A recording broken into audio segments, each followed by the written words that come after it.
And we're off. Well, let's begin with you, David. Why don't you tell me a little bit about yourself?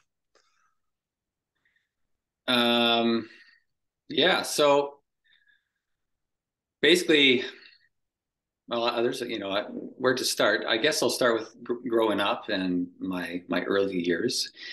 So I grew up in Cambridge, Ontario, Canada. So it's about an hour down the 401 from Toronto. Um, and had a very wonderful, good childhood, two loving parents, both Christian, and both committed. Although I'd say it took both of them, like they had to make their own journey to get to that place. It wasn't necessarily inherited. In some ways it was, in some ways it wasn't. My grandma on my mom's side grew up Mennonite outside of Kitchener-Waterloo, and but she left the Mennonite tradition to move to the big city, and there she met my grandpa. And they kind of took a long time before they got married. I think my grandma eventually gave the ultimatum, propose or move on. But for a few years, I know they weren't attending church. And then when my mom came into the picture, she's the oldest of my grandma and grandpa. They started to make decisions, and they joined the United Church of Canada. Um, and Yeah, that kind of my mom's faith development happened there. But then in her teenage years, she had something of a personal revival, or just a recommitment through some friends at school, and eventually found her way into the Christian Reformed Church, which I grew up in. And she met my dad, who was in youth group at the Cambridge Christian Reformed Church. And they met and eventually got married. And on my dad's side, he's middle son of immigrants from the Netherlands, but I don't get the sense that faith was too significant in that family. But then my grandpa died at age mid-40s, and my dad was maybe 12 years old or somewhere in that area when he died. And I think for my dad, that was a significant moment for sure. But for him, I think he experienced the power of the church in that moment, kind of coming around the family, and it sort of solidified his trajectory, and also his kind of faith, very dutiful, present, wanting to serve in the church in various ways. So anyway, that was my parents, and they came together. And then so sometimes I would hear from my mom just like personal relationship with God, and then I would see with my dad duty, presence, service. My mom taught grade 3 for many years at a local Christian school, and my dad in and out of carpentry, and he also drove truck for a long time after a season where we had significant financial troubles, just for something stable. Anyway, so I grew up in the midst of that home, middle child of 3, and so yeah, some significant experiences along the way. I won't get into all those. But eventually I went to Calvin College. So maybe we can go to that. That was a big step for me to step out of my hometown, my family. Although I was ready to go somewhere. Like I was like, I got to get out of here. I gotta spread my wings a little bit. Was Redeemer not open yet, or that just wasn't your thing? It was open, and they wanted me because I played high school volleyball pretty competitively. So I'm super tall and athletic. The Dutch thing. Yeah, right. And so they were trying to get me to come. was a coach who was, scouting the local tournaments, trying to pull people in, but it was too close to home. Yeah. I wanted to get out Yeah. for a variety of reasons. And so I didn't really, but stepping out, going to Calvin wasn't really in the family tradition. Like there was no pull there to go there. But I had a friend named Brad Knetch, who was 2 years older than me, and he went to Calvin, and him and I stayed in contact, and he was always just talking so highly of it. And so I kind of followed him. I don't know if you know Brad. He actually is a pastor at Madison with the Franklin campus. Oh, really? Oh, wow. In the Christian Reformed Church. He went off to seminary too. I'm just following Brad essentially. Just following Brad. No, I don't know him. I left. So I left. Oh, I went to the Dominican Republic in 1990, and so, Madison Square was our calling church. We'd come back for home service, but I wasn't deeply involved after 1990. Right. So yeah, I moved to Calvin to Grand Rapids in 2002. So that's when I started university. And it was great for me on so many levels. I grew up in a very blue collar church family. And at my high school, doing well in school was sort of looked down upon. A lot of farmers hoping to just take over the farm. What does this have to do with anything? And people who did well generally got made fun of. And I was always a fairly mediocre student. But then I arrived at Calvin, and I found there was a different culture there of like wanting to learn and do well. And I thought, aren't you going to get made fun of if you do well? And I was like, no, it's cool. You can gain status by doing well. Exactly.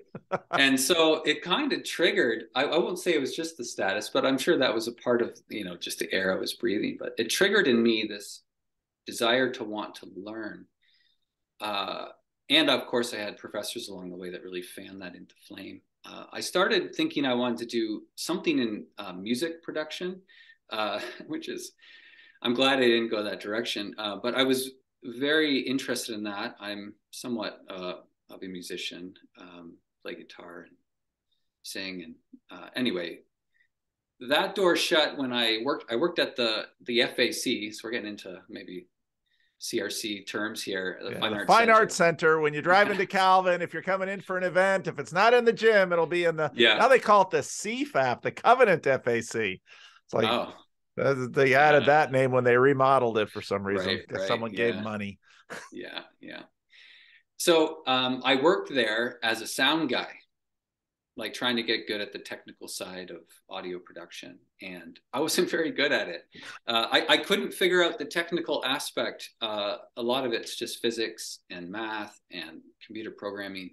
And as soon as I saw it, I was like, oh, this is over. This is not going to fly.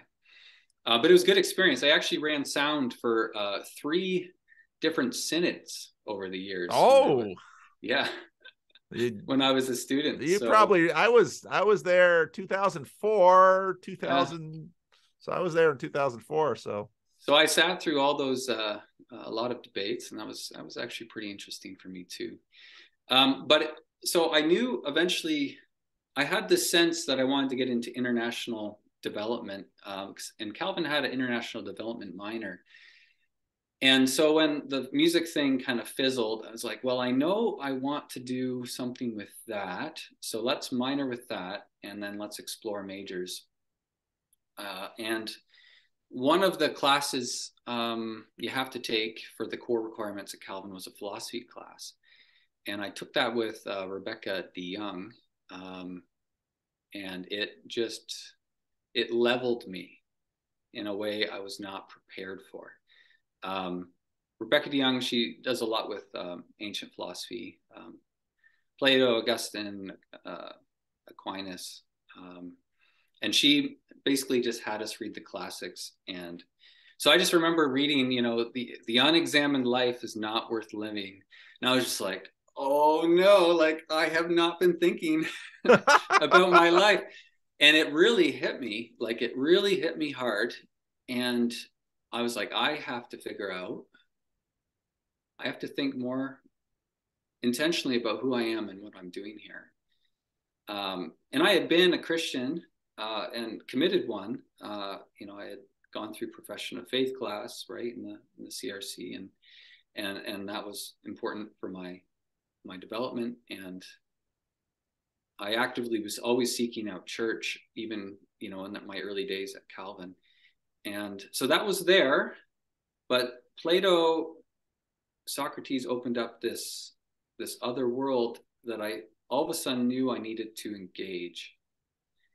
And then Rebecca DeYoung lectured on Augustine, the Confessions. Lord, you have made us for ourselves, and our hearts are restless until we rest in thee, something like that. And that was the first time I'd ever heard that. And the truth of that kind of leapt off the page in a way and hit me in a way that actually really hasn't left. That's still something that I return to as, what do I think is most true? And I feel like that is close to the heart of what I believe.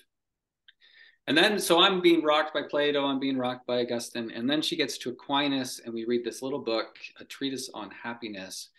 And I think it's part of the Summa somewhere, his big, you know, work. And Aquinas is very dry and dull to read, which is kind of, it takes a lot to get into, but if you have a good interpreter helping you, he really jumps off the page. And Rebecca DeYoung took us through that book, and Aquinas just lays out all these different things people do to try to be happy or fulfilled. And, you know, pleasure, power, possessions, fame. And he's basically systematically says why each of these will not lead to lasting fulfillment, and basically comes to the conclusion that, basically similar to Augustine, we aren't made for these things, we're made for a relationship with God.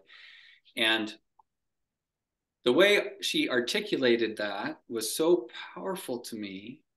I remember leaving the classroom like knees knocking, you know, like just shaking in a way, like I had this encounter with something very true. And of course, it exposed my life in all these different ways that I was unconsciously seeking fulfillment, and how those were destined to be dead ends. So that was very significant for me. And basically I was like, that's it, I'm a philosophy major. I got it. So much for sound. Yeah, exactly. And so that set, so I had the international development minor, philosophy major, and I did settle with that. And so part of the international development minor was you could do a semester abroad. And so I did a semester in Honduras. And it was also life-changing in a similar way to Rebecca DeYoung's philosophy class. So, and I guess, I mean, you know, there's more to me than I'm a pastor. I didn't mention that, but there's more to me than it's kind of nice to save it to the end, because it builds suspense. Where's this guy going? Right. So, but this is he's a pastor. I understand. Right. This is crucial to my call to ministry, I guess. And you know, why I've gone the direction I've gone in life. So part of the brilliance of this semester abroad, so we did four days in class, and then the Friday we would do, like, we'd get out in the field and we'd look at an example of development in action. So we go to different NGOs basically and learn on the ground. And one of the places we went was way out into the hills, into the mountains, to talk to a Peace Corps worker. Are you familiar with Peace Corps? And yep. Yeah. So they're, basically after university, you can go serve in the world for 2 years somewhere. And he was in this community. He was just finishing his time there, been there for 2 years. And this particular community did not have electricity. So it didn't have, no power. But the power lines were going right overhead, right? Like you could see them. Like whoever built the power lines, let's go right through this community and not drop it to the ground. And so they had been lobbying over the years to try to get power. And finally, you know, it was supposedly going to come. And it was going to come a few weeks after this Peace Corps worker left. And so we're walking, he's showing us his projects. He's talking about, you know, what he's been up to. And I talked with him and I said, you know, this kind of stinks. You know, you've been here for 2 years, no electricity. And then a couple weeks after you leave, they're going to get it. And he was reflecting on that. He said, you know, I'm actually not too sad about that, he said. And then he said, the moment this community gets electricity is the moment they're all going to buy little TVs and hide away in their houses watching whatever they can find on TV. Yep. And as soon as he said that, that was like one of these, you know, truth jumping off the page. I was like, that's exactly what is going to happen. Yep. And so here I am thinking all semester, what is development? What is sustainable development? What is good for people? What do people need?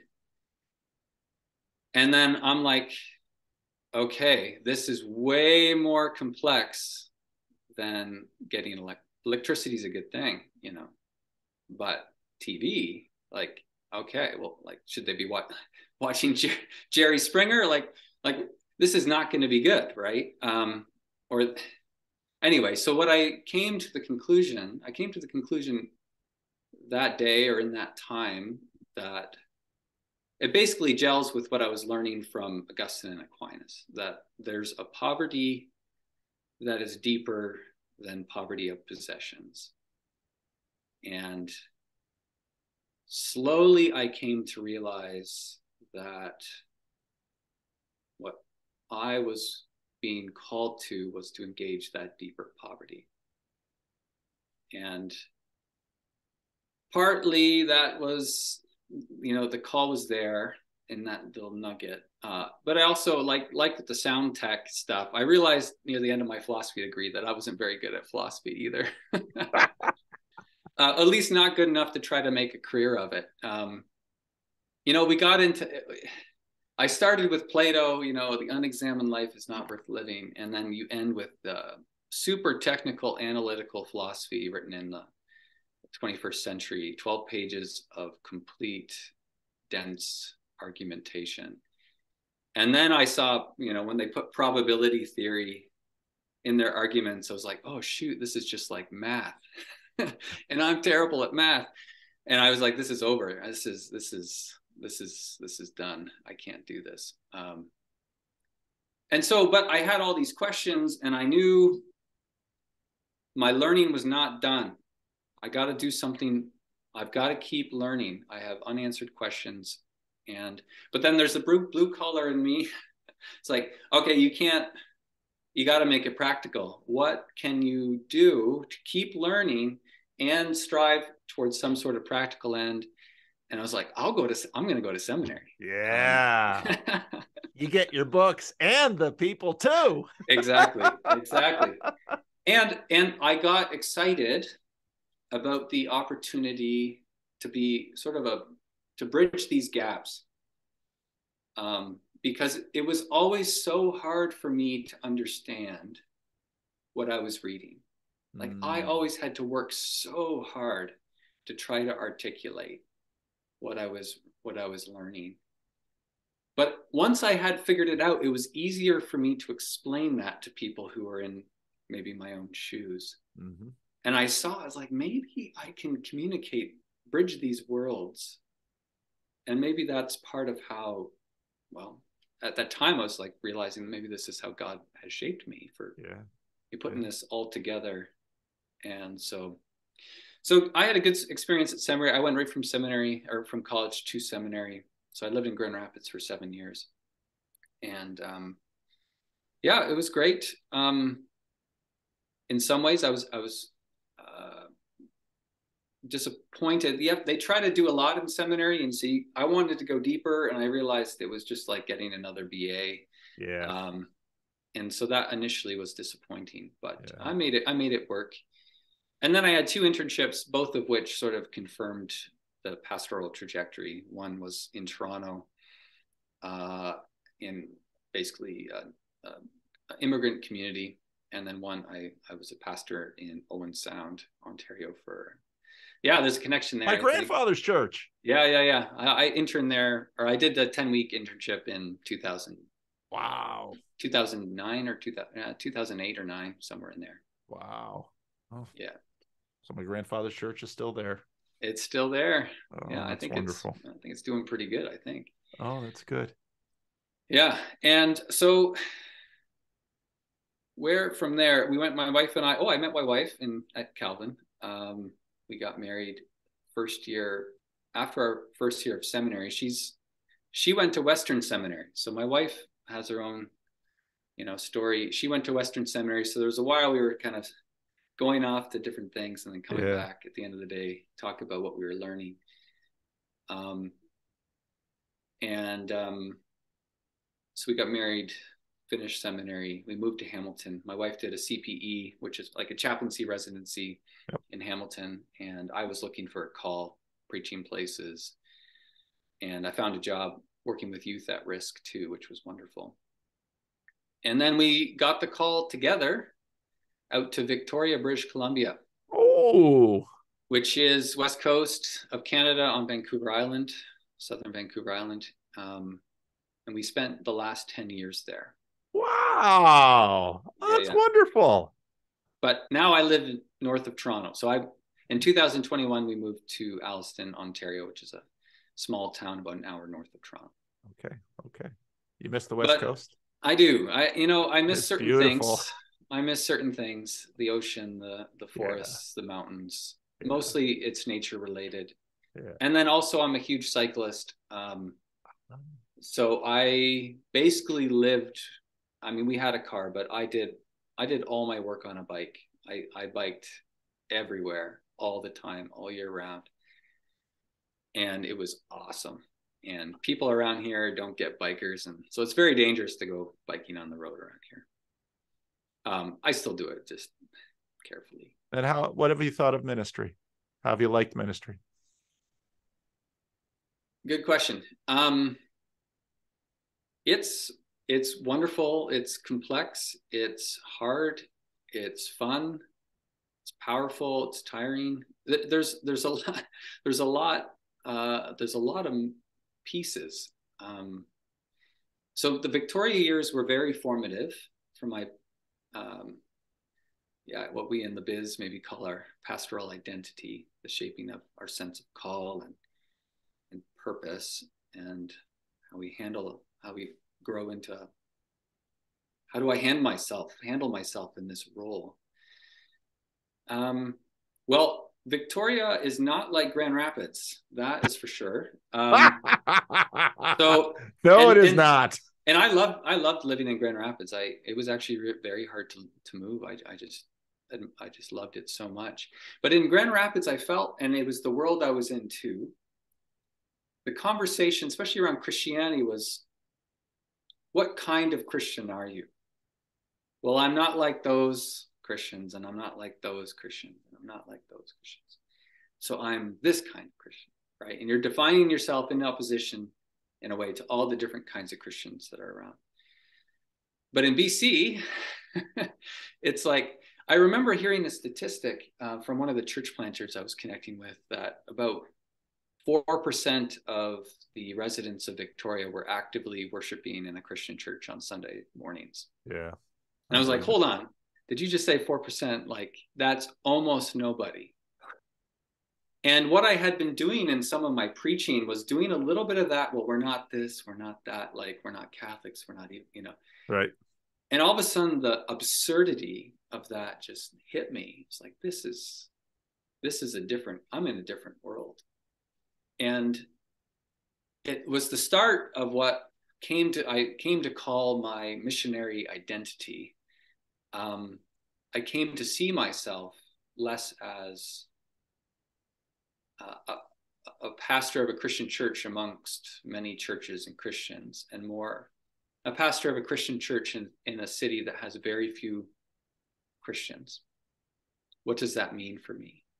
What does that mean? I really wrestled with that question. And along the way, I preached a sermon series on the I am statements of Jesus. And that, I was like, I knew this before, but I don't think I knew it in the way but like Jesus has a very high view of himself. He has an absurdly high view of himself. Yeah, way too high for a dude who's a guru. I mean, you want gurus who are humble, right? That's right. You don't want people running around saying they're God. Exactly. And I was like, this is crazy. And is it true? So I had been ministering, I think, in just going along with the tradition, going along with what I grew up with, trying my best to preach the Bible. And it struck me as like, at first time I was asking is he who he says he is, right? Like that. And then what does that mean? And do people really need him? Like he says they need him, like they need light, like they need bread, like they need water. And so that was kind of formative for me, because I had to really actually wrestle with that question. Like, do I believe what I preach? Do I really think Jesus is all that he says he is? And then at the same time, my wife was doing dunamis training, which is basically a holy, I got to explain so much, but ministry, you understand a lot of this stuff. Yeah. It's a small community that seeks to equip the church to continue the ministry of Jesus in the power of the Holy Spirit. And they take that power of the Holy Spirit very seriously. And she was being healed, transformed, growing, empowered in ways that she hadn't been before. Yeah. And so we were on a parallel path here, and came to this, basically had a little who are we moments, right? What do we stand for? What do we believe is true, good, and needed? What do people really need? My preaching became much more Christocentric at that time, so more Christ-centered, our need for him. And but I wrestled with it. So I came to that conclusion, but maybe this is the meaning crisis. I'm just constantly evaluating those claims. And I guess part of the struggle of being a pastor sometimes is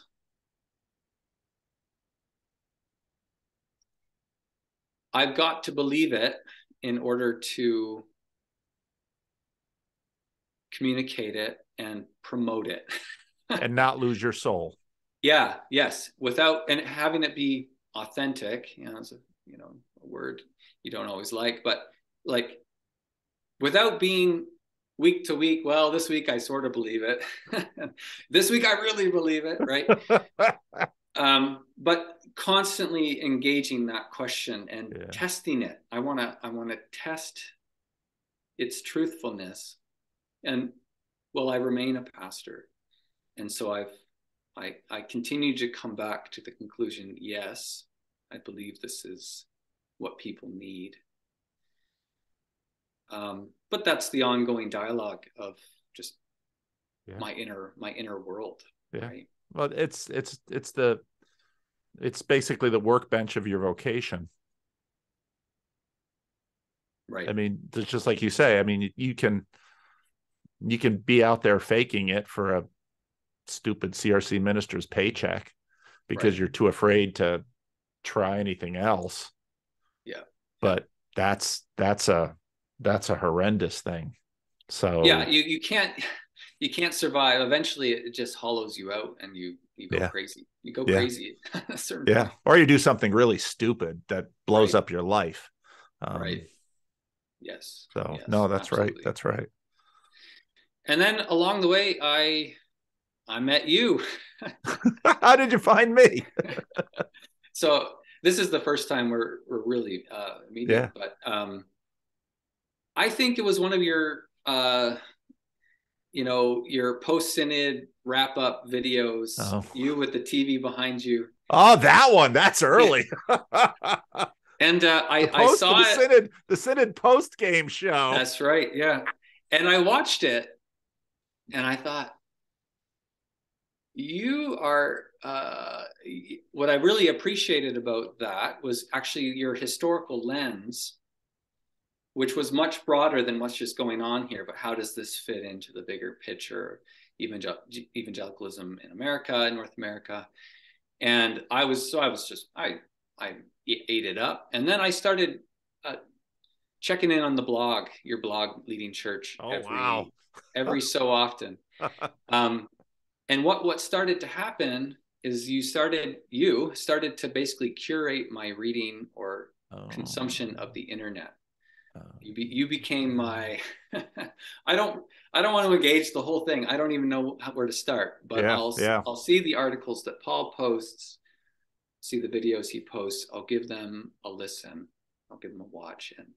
And I really that was enough for me. You post enough there to keep me good. Wow. Because that's a thing that I have no, because you get about 400 clicks a day on that thing, and it's like, I have no idea, but yeah, that it works for my life, so I keep doing it. Oh, totally. I really appreciate it, for sure. It was important for the next stage of my journey. So I had been, mentoring is actually something I'm thinking about these days, but I had been listening to Jack Rhoda preach. Yeah. So, but he was part of my own spirit, how I tended to my own relationship with God, essentially. Yeah. I used to listen to his sermons. I loved his sermons. He's just a sweet preacher. Yeah. So I would go hike a mountain, listen to Jack. Yeah. And then usually he'd finish by the time I got to the top, and then I'd listen to worship music on the way down. It was wonderful. And he really shaped my some of my preaching sensibilities, I think. But then he retired, and I was like, no, you can't do that. Like, who's gonna feed me next? And that was about the time I found you. And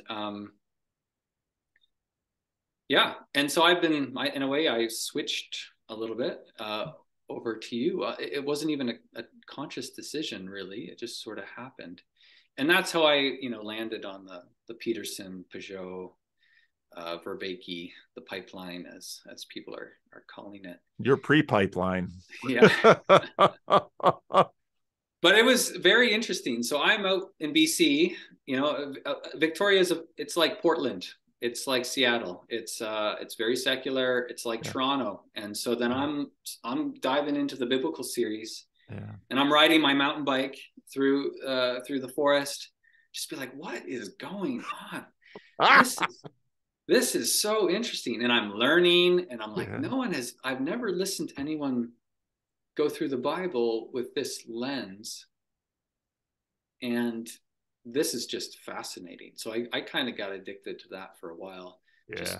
Just traveling that road, learning. And you were part of that, in that you were pointing out all these different articles written about him, or, the different things that were going on. So that really fed my thinking life for quite a few years. And I would say out west too, one of the conclusions I came to, connected with some of all of this, is I'm a stranger. And there's very little connection points between what I believe and what I'm preaching and the changing culture around. Like, I was seeing the United Church of Canada, other mainline denominations, trying to kind of fit in.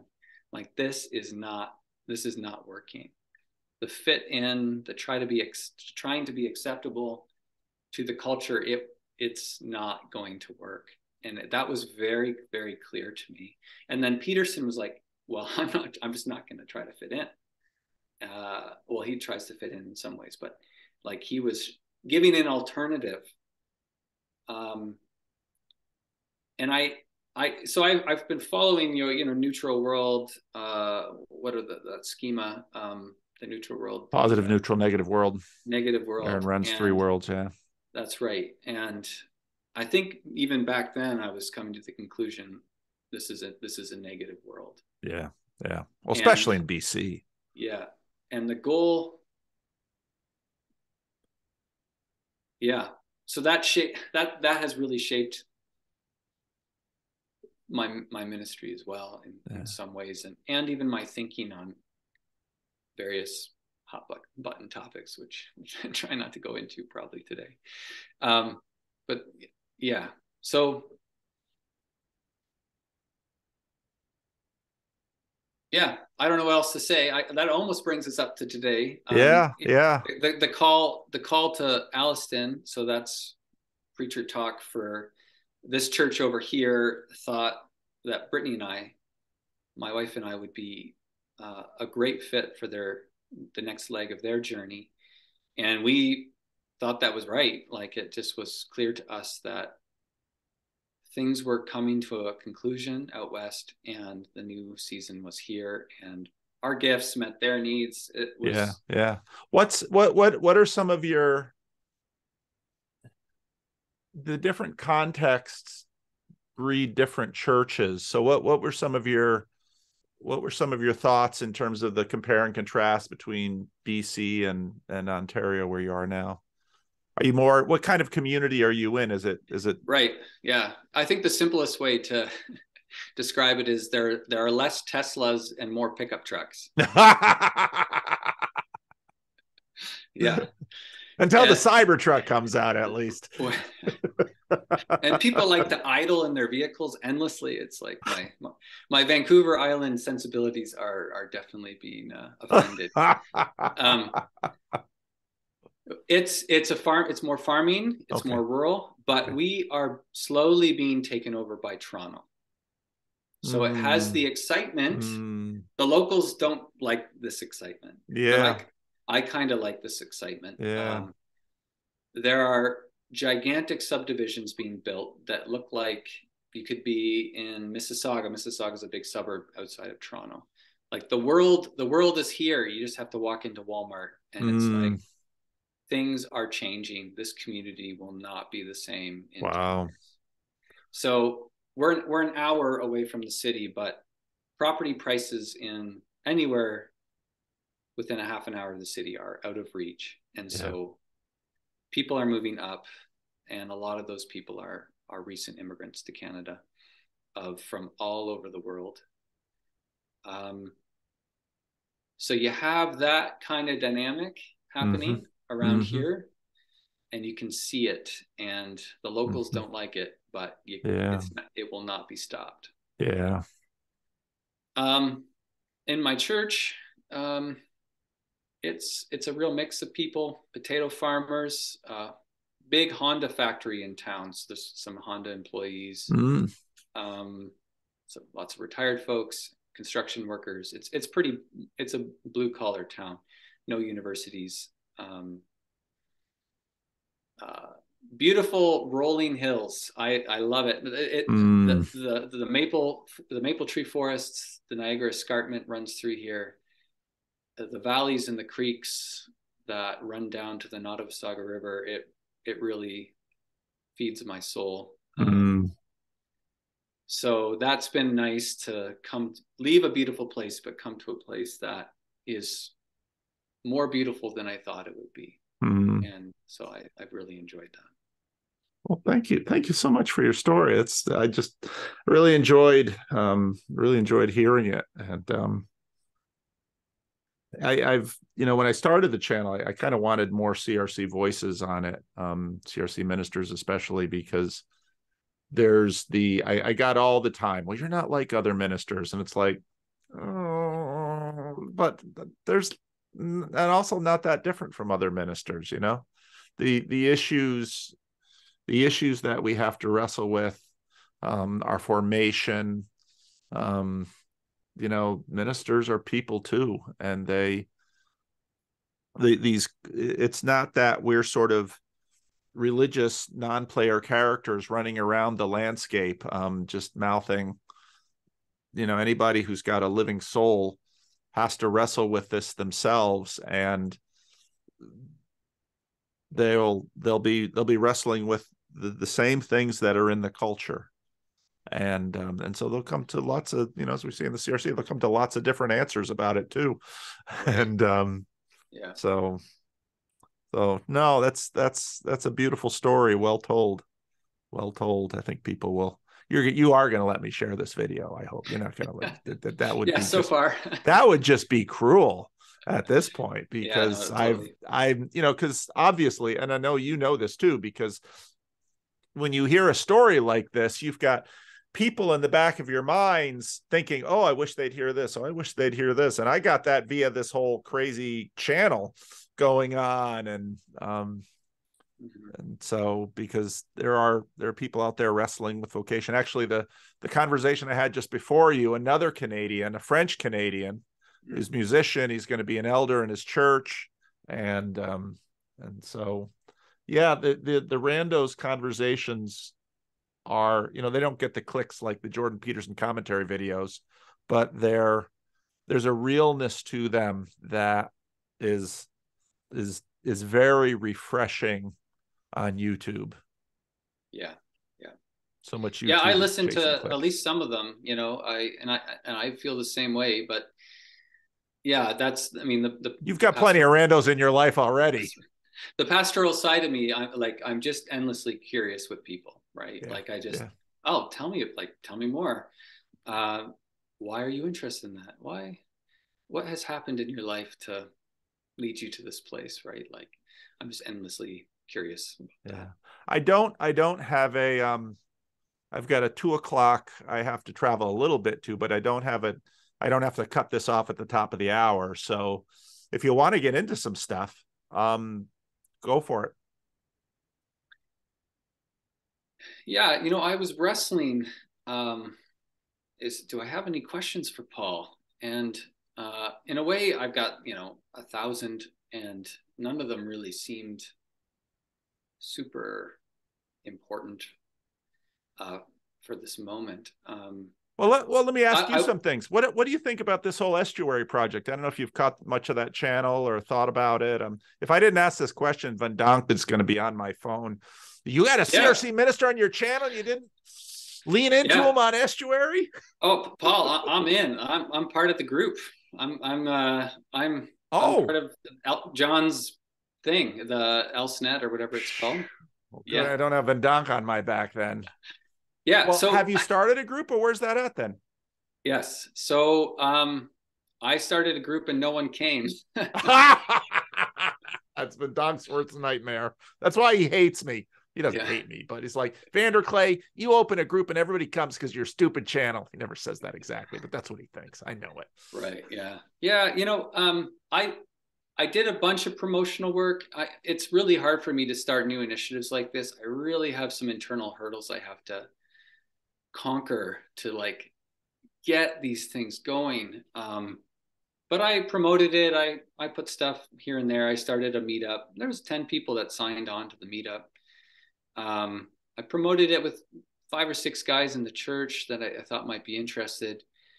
And yeah, no one came, and that took the wind out of my sails a little bit. Because of all like just the emotional, like, oh, this is hard for me to work through. I think I'll try again eventually. I'll build up the courage again. So what really is attractive to me is I want a place where I can wrestle out my own thoughts as much as I want to hear from other people, right? Like I said, I mean, I'm always testing, in some sense, the claims of the Christian faith against reality. And I'm doing that in my head all the time. And I want a community where I can do that with other people. Yep. And I bet you there are people out there who are doing the same thing with their ideas, their thoughts, their commitments. Yep.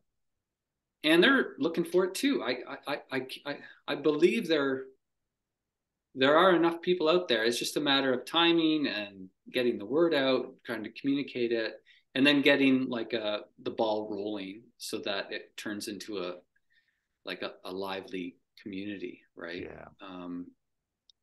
So and my sense of what's needed. So this is me speaking as, the Pastor Dave. Like, my sense of what's needed evangelistically in Canada in this moment is this kind of thing. Yeah. And it also fits my personality, which is I want deep connections with people, and I want to hear what they're thinking, and I want to be able to share what I'm thinking. And I also honestly think that's the best mode for evangelistic presence. Yeah. Now, I wouldn't be doing it for the sake of evangelism, right? Like, that's not my sole reason. I'm actually I'm looking for intellectual friends is what I'm looking for. Yeah. Yeah. I want intellectual friends. Yeah. I'm new to this area. I don't know very many people outside of church. But the flip side is I also see it as a means of bearing witness to what I think is true in a way that fits who I am. Yeah. And so eventually, after hearing you talk about it enough, I'm like, all right, I got to do something about it.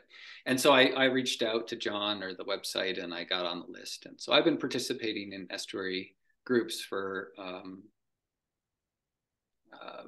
since before Christmas, probably even in the summer, around the summer.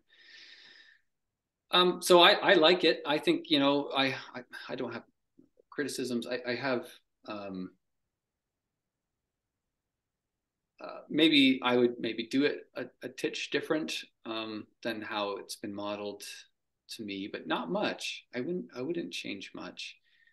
That's Vedonk. He's like 90% sane. So, that's probably about right. I think there's a looseness to the conversation that I would like it to be a little tighter. I would like it to be a bit more focused. Yep. So yep. That would be my style in leadership, probably, is we go around the circle twice, and then I'd say, this is what I'm hearing the group wants to talk about. Yep. Let's spend an hour talking about this. And then I would probably, if things got off track in a way that didn't connect with that point, I'd probably try to steer it back towards what the group wanted to talk about. And at the estuary meetings that I'm a part of, that it usually just ends up kind of going all over the place, which sometimes that's actually what needs to happen. Depends on the leader. Some leaders, and I think there's room in that. Some leaders can corral a little bit more and nudge it back over here. And but it is hard. So one of our church planters in Sacramento, now he's pastoring a church planted by Tim Blackman and Chuck Dillander. When he was thinking about church planting, he grabbed onto the estuary thing, and I seeded him with some of my thoroughbreds who, if I did an estuary meeting every week, they would be here. So, but not everybody has that sort of resource that I've got, partly just because of the YouTube channel and what we've started and the momentum that we have. So I totally get it. But when I listen to you, I think, I longed for something like this for years in ministry. And, these are the conversations I wanted to have. These were the kinds of relationships I wanted to build with people. And I couldn't make it happen. Right. That's right. Yeah. Sometimes sometimes I think about leveraging the Jordan Peterson stuff because it's a pretty conservative area where I live. I imagine he has quite a few fans in the area. And part of me just doesn't want to pull the trigger on that because I don't necessarily want it to become a Jordan Peterson group. And I'm kind of I don't like making a splash, Paul. I don't really want to get wrapped up in politics, or I don't want to have to do all that. I hear you. I hear you. You do it very well, I must say. You, or at least you have the perseverance to kind of to keep going with it. Yeah. You know, a lot of people were with Jordan Peterson came for the culture or stayed for the religion. And you do, you know, some of the people, especially early on with the Jordan Peterson Meetup Group, they just really they just really wanted to come in here and, you know, have a live action version of the Ben Shapiro show. And it's like, no, we're not going to do that.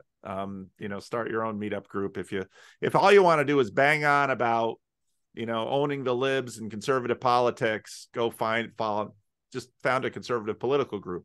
Right. We want to be more open, actually more disagreeable. We're willing to deconstruct conservatism too, right. and have a good conversation and keep it open. And but you're right, it stays quite open, too open for many people.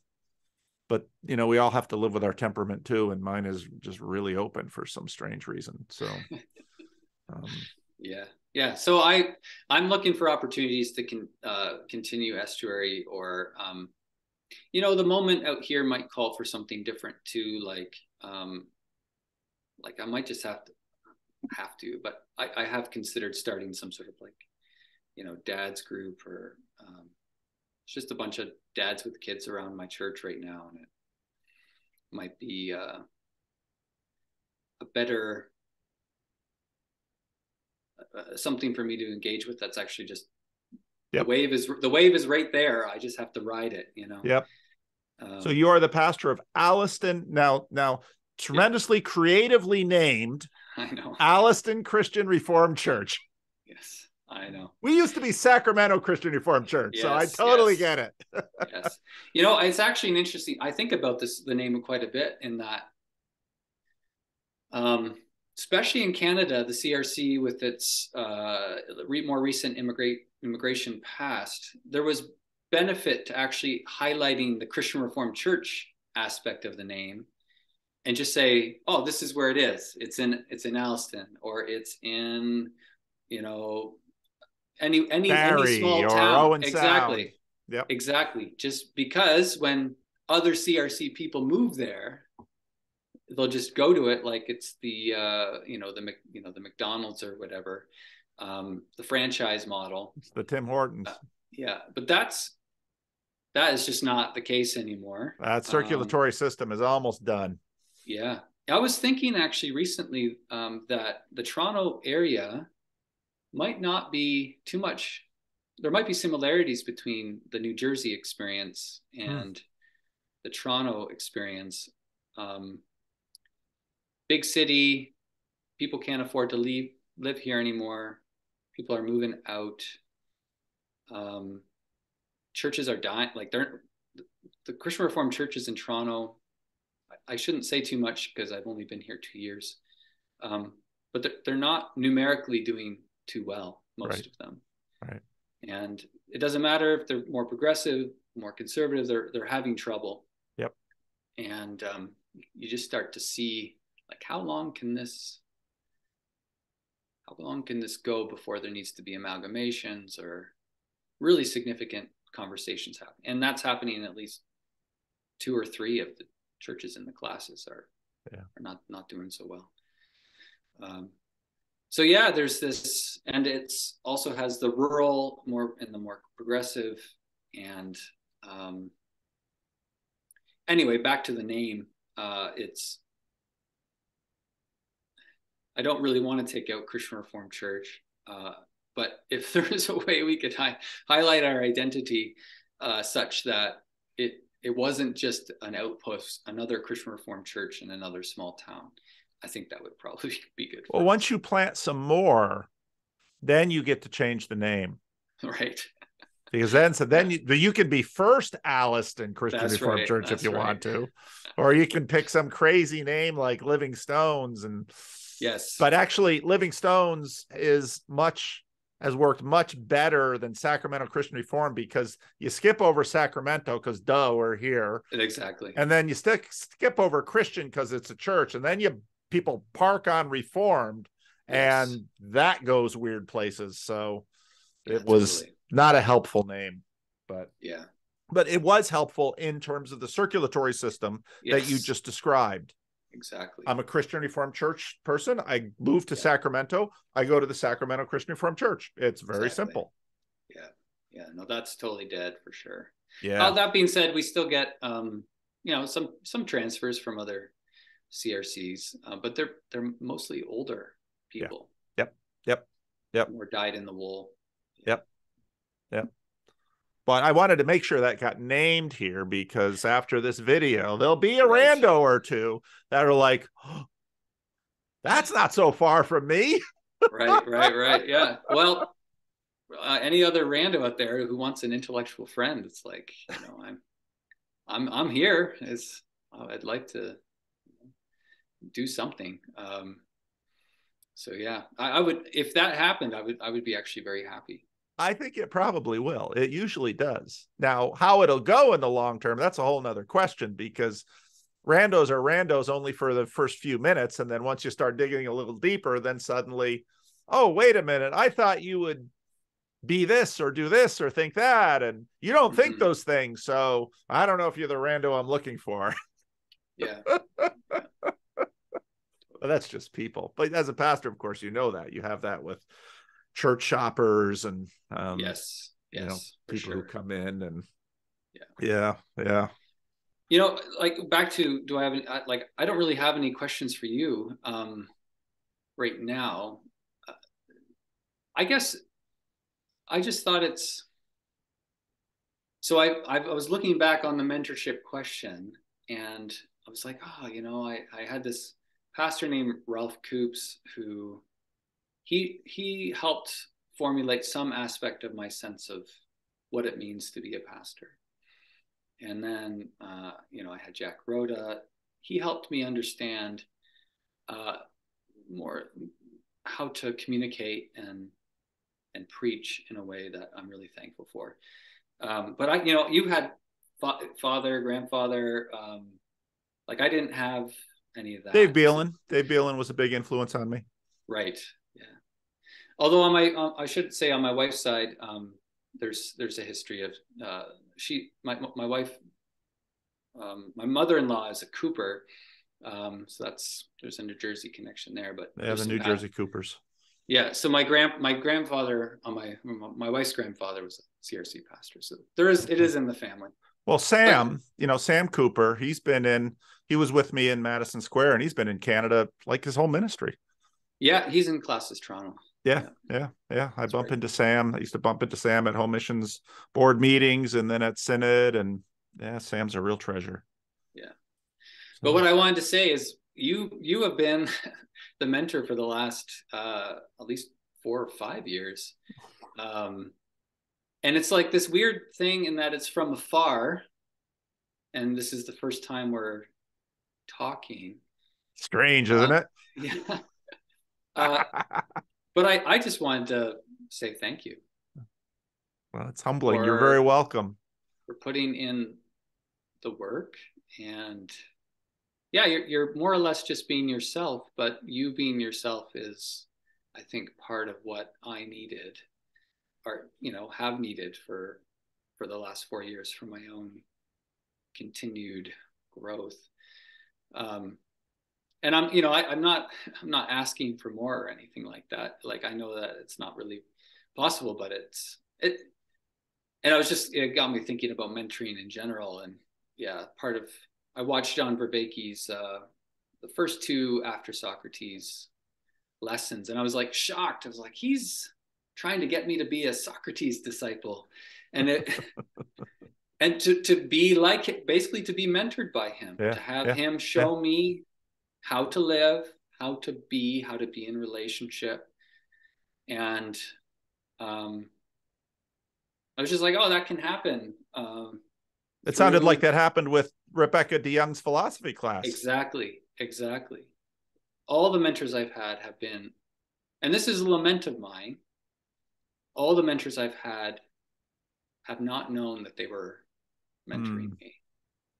Do you know what I mean? Yeah. No, well, C.S. Lewis has been a mentor of mine. Right. Tim Keller has been a mentor of mine. I've met Tim Keller, but, you know, never, I don't really have a relationship with Tim Keller. Right. So, and don't have a relationship with C.S. Lewis, at least not to the degree that I understand it that way. But it's just amazing how that, I don't know. Yeah. Well, that's why, you know, Augustine has mentored the entire Western church in some ways. Yes. It's a phenomenal thing. Yeah, totally. So, well, thank you. It's humbling and it's gratifying because, you know, for years, you know, of course, lots more people know me because of YouTube, which is a strange thing. But no, you know, for years I'd post things on leadingchurch.com, and, you know, sometimes I'd look at the analytics, and if I'd, you know, like my synod post game show, it was just a crazy idea, you know, kind of grew out of the Freddie and Paul show too. You know, what a crazy thing to have. But that's what's so beautiful about local ministry, is because that there are people in your church, and there were people in your church in BC too, they're unique, and even though you're their pastor, they do mentor you too. Mm-hmm. They form your pastoral identity, they form your missional identity. They, you know, and Freddie in that way has been a mentor of mine. I've learned a tremendous amount from Freddie. I've probably learned more from him than he's learned from me, quite frankly. But that's, you know, that's kind of the way God seems to have made us, that we learn from each other, and to the degree that we can bless each other, it's a really beautiful thing. So, yeah, totally. Well, I'm glad you're in Vindonk's group. You know, Vindonk needs some encouragement now and then.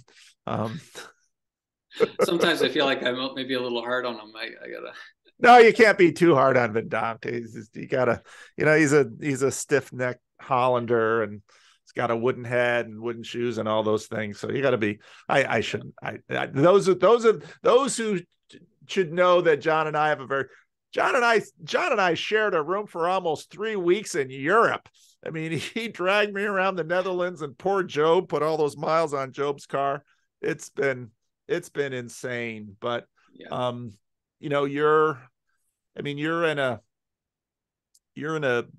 you know, different place in your ministry. You and your wife have kids? Oh yeah, we have four children. Oh, yeah, Christian Reformed minister, big family. Well, you know, like the Victoria years were just, it was crazy. Like, it was just crazy. We had in 10 years, we were there for 10 years. We had all 4 of our children. And so every year was just newness, right? Like, I'm just figuring everything out all the time. And so that was exhausting at times. And, but now it feels like we're emerging from that a little bit, because the youngest one, you know, is potty trained and in school a little bit now. And I'm like, oh, I got more time to read or to, you know, go biking or get out into the woods. So it feels like we're in a new chapter or a new season. But yeah, the kids, that was a big part of the last 10 years. And do you and your wife share a position? Do you have 2 positions? How does that work? Yeah, good question. So we've always split one full-time position. Oh, well, that's a nice way to do it. So I'm basically 70%, and she's 30, 25. And there's reasons to split it up like that. But it worked out very well for having children. And I clocked a lot of time with my kids when they were babies. And, you know, that's really special.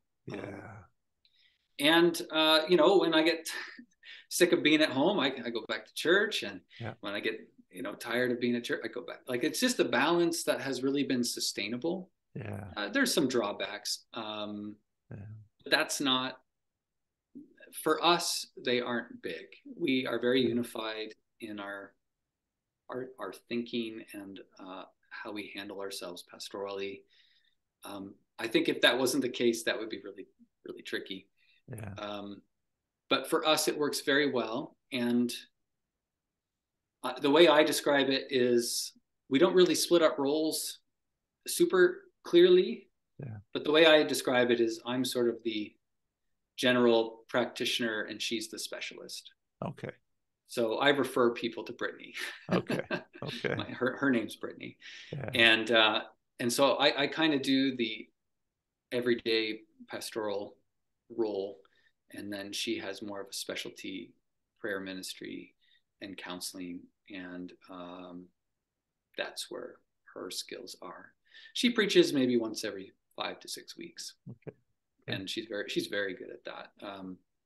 More succinct, and the way I put it is she throws darts and I throw like a fistful of pebbles. And that's the main difference, I'd say. But yeah, it works out very well, and we might continue to do that for a while. And we might consider adding some things for her, if she like a counseling degree or some more formal training to do that kind of work. So your oldest is just out of potty training, or your youngest? Where's your oldest at? It's 10, 8, 6, 4. Oh, okay. That's boy, nice. Girl, boy, girl. It's beautiful. It's a sweet time of life. We have a wonderful family situation. I just feel completely blessed by all that. And I've been listening to your marriage things as well. And yeah, it's been kind of interesting. But I remember you said in one of the episodes, like, we need couples to share like the secret sauce of marriage. We need positive examples. And I went home and was like, yeah, Brett, I feel like we should share more. We got to talk more about how we do things and why it's good. But a lot of it just feels like a gift too. Like, yeah. Right. Like, it works. Yeah. There's a lot of alignment. You share a ministry, you share a job, you share your kids. If there's, if basically there's just, you share the same system of relationships. There's just a lot that, and for some couples that might be suffocating, but it sounds like for you guys, it just really works. And so that's just tremendous. That's just wonderful. Yeah, it does work for us. Good. Mm-hmm. Well, David, this has been an absolute joy. I've loved hearing your story. I'm deeply gratified that all of my insane, chaotic things that I've done have blessed you in one way or another. Yeah. That's an answer to prayer. Yeah. Keep talking to the camera, Paul. Yeah. I can't stop. I don't know if I could stop if I tried. There are days when it's getting on the afternoon. It's like, I don't have a video for tomorrow. I don't need a video for tomorrow. I don't owe these people anything. But then it's like, I want to talk about this. And so turn on the crazy camera and make a insane video, and people, like, who'd ever think of watching a Synod post game show? That's just that's nearly irreverent to, I don't know. I don't know what I do, but there it is. So, well, good. Well, maybe we'll cross paths at a Synod, or one of these days. I got to get up to Toronto. I was in Thunder Bay. It was beautiful. Yeah. I thought about getting up there. I really wanted to. It just didn't work. You got four little kids. It's tough to get away for a weekend, and Thunder Bay, it's kind of a tough place to get to. But yeah, if there's, I thought about that too. If the conference thing has some legs, there is some pretty good spots not too far from the airport that I know of that could be good places. But yeah, I would love to connect whenever. I'm sure we'll bump into each other sometime. I hope so. Well, and any of you randos watching this that are like, I know where Alliston is. That's not too far from me. I'd love to have an estuary group. hit this guy up and make John Vendonk's joy complete. Yeah. Thank you. All right. Well, thank you so much, David. It's been a delight. Yeah. And, very, very happy to have this time. God continue to bless you and your wife and your family and your ministry. Just terrific. Thank you. All right. Take care. Yeah. Bye-bye.